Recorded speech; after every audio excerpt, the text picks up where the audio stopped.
It is no longer morning here. However, I did just wake up because I've stayed up to watch not one, but two debates, and that has taken its toll on me.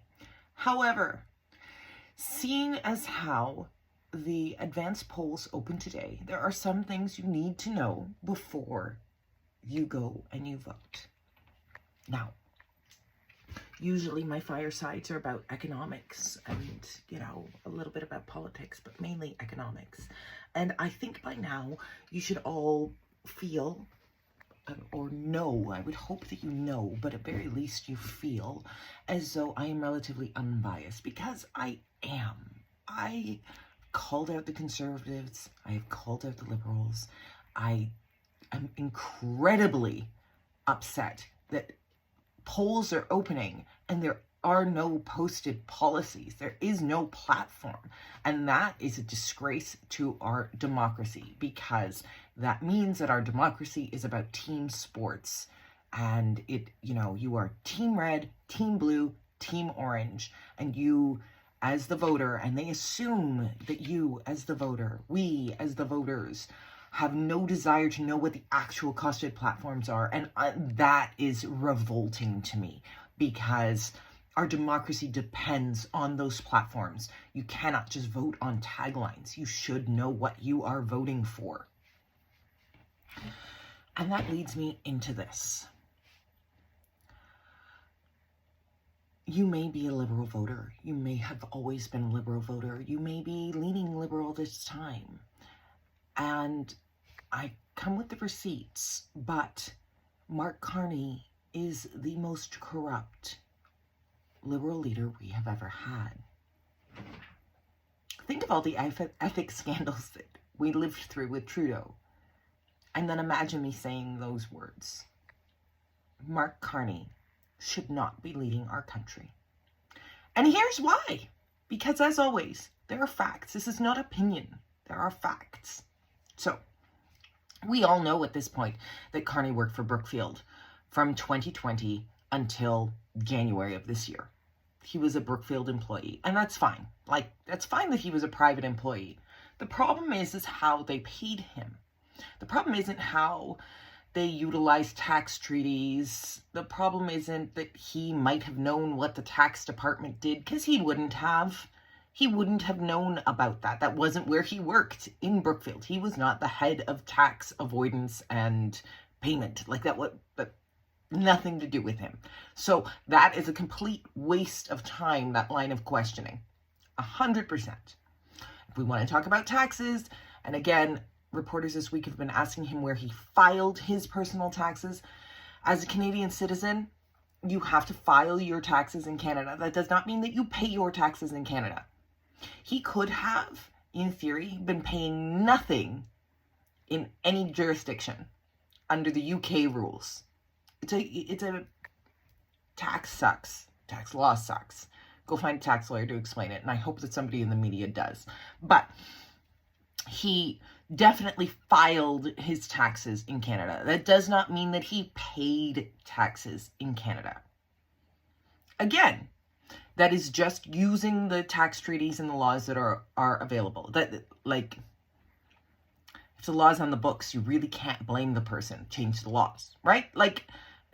We have to do better. But if you want to know if our possible current prime minister, paid taxes in Canada, the media has to ask where he paid, not where he filed. Now, what makes me say that he is corrupt? So, little thing we're going to start with.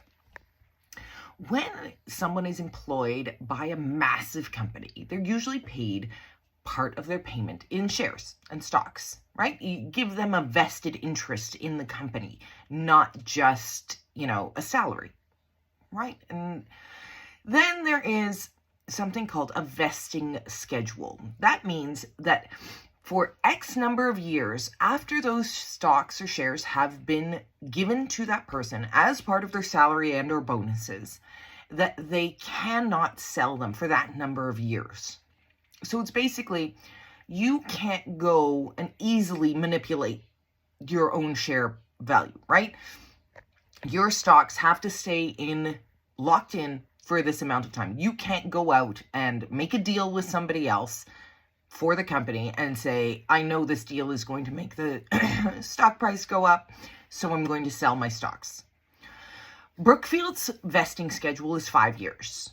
Carney was hired in August of 2020. Now, Carney's shares and how much he was paid as part of his payment in shares was not disclosed in the circulars. Circulars are these annual public filings that you get for every share that you own. Every company puts them out. It's registered. It's a big thing to prepare them. It takes months as someone who has done it. It's huge, and it has to be to the date, like to the T, and there is a formula, and it has to be filled out a certain way, and all of this. And it has to include everything about everything spending-wise. It has to be completely transparent for stockholders to see. Completely transparent. So, in 2024, when he was named chair, then they had to say how much he held in Brookfield that he was previously paid when he was under the green or net zero or whatever the title was over there in that category that he did from 2020 till 2024. So in 2024, we found out that he had 41,000 and change shares, and in 2025, he was paid 1,800. So he owns around 42,000 shares of Brookfield that he owns because of part of his payment structure. That is not to say this is all that he owns, because again, as I have discussed before, everybody owns Brookfield. CPP, like literally everybody, because it's in CPP. CPP owns 1 million shares, which is like 68 million Canadian, I think, right now. Every mutual fund, every ETF, that's every portfolio that you go to your bank, you go to your investment website, whatever, and it says balanced or it says conservative. All of them own Brookfield. Every large cap mutual fund, every large cap ETF owns Brookfield. So, like, if you have money out there, and even if you don't, you have CPP, you own Brookfield. We all own a piece of it. So, I don't know how many he holds above these 42,000 shares, but we definitely know these 42,000 shares, right? And it is reasonable to believe that he holds far more than these 42,000 shares because, again, we all hold part of Brookfield. The vesting schedule is 5 years. So when he put everything in a blind trust, everything is in a blind trust. He says he doesn't know what happens in that blind trust. He doesn't know. But he does know, without a shadow of a doubt, the vesting schedule that was part of his compensation plan. Without question. He knows when each block comes up. He knows if he was paid 30,000 year 1 or 30,000 year 3. So this August, they start coming up. This August. He knows that without question. Why aren't we talking about it? Because even though it's in a blind trust, he knows that if he gets that number up high enough, the person in charge of that blind trust will sell them, right? Now, what has he done to make me say that he is corrupt? Because this holding shares does not make you corrupt. Putting money in a blind trust does not make you corrupt.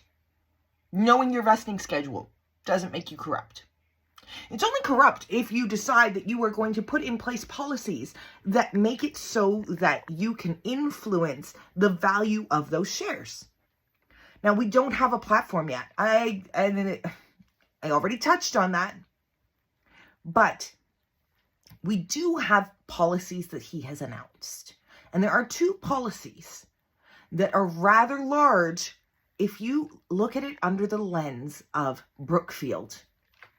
The first one is the new carbon capture Now, in 2022, Carney was in charge of the net zero. Honestly, I can't remember the name of the department right now, but it was to get things to Brookfield to net zero. It was like their future fund or something like that.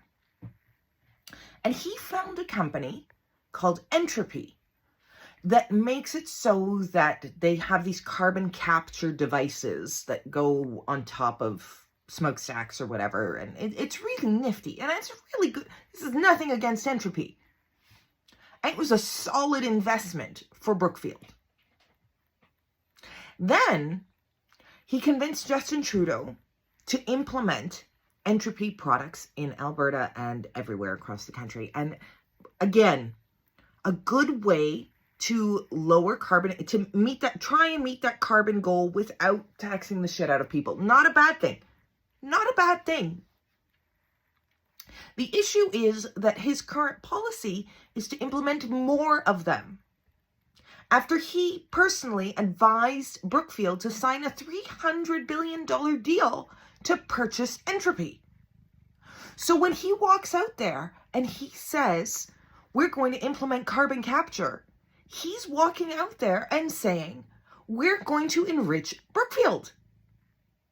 Now, I'm not an expert in carbon capture, but I have a very hard time believing that Entropy is the only company globally that sells something like this. And yet, I'm relatively certain all contracts will go to Entropy going forward, as they currently have. So, that's point one of him going forward, only enriching Brookfield. Now on to his housing.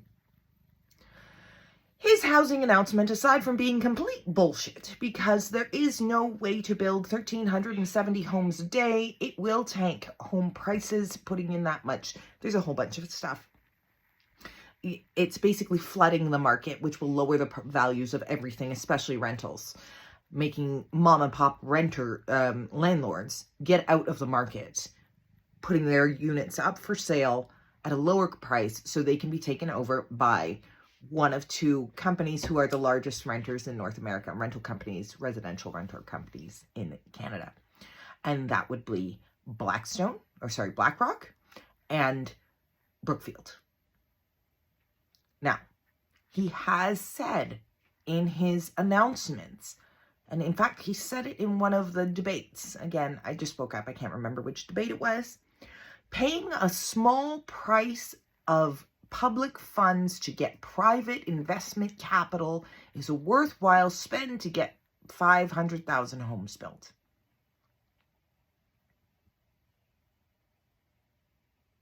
I wonder who's going to be awarded that. Couldn't possibly be the largest residential landlord in the country, would it? And who might that be? That's Brookfield. So instead of lowering costs for developers and making it more of a free market, we need more homes, let's lower the costs for developers, try and boost, this type of building. Instead, it is, let us use Canadian taxpayer funds to build homes, rental homes, that will then at very least be managed by Brookfield, if not owned by Brookfield. So we will pay Brookfield, the developer, to build these homes and possibly be the owner of these homes that are then rented to Canadians. Every Canadian will be paying this. And these are the issues with his relationship with Brookfield. It is not where they pay taxes. It is that he is already putting out policy that will directly enrich not only Brookfield, but himself. Now, why are other politicians not coming out screaming with these facts? And again, these are all publicly available, most of them published by Brookfield. Why aren't they coming out screaming about it? Because again, we all own Brookfield. So, yes, in the long run, it is good for all of us that Brookfield does well. It's in CPP. It's in everybody's RRSP. It's not a bad thing that Brookfield does well. The question is, do you want a prime minister who cares more about Brookfield than cares about your day-to-day life? That's the question. And I'll wait for the policies. I'm waiting for the platform. I cannot wait to read those. But as of today, as the polls open, there is without question proof that Carney is benefiting Brookfield. There'll be a fireside later tonight about the markets, about interest rates, gas prices, yada, yada, yada. I ask all of you to please not advance vote until the platforms are out. Until you've read what you're voting for, like what you're actually voting for. But if the only way you can vote is this weekend, play those team sports, I guess. Have a great Friday.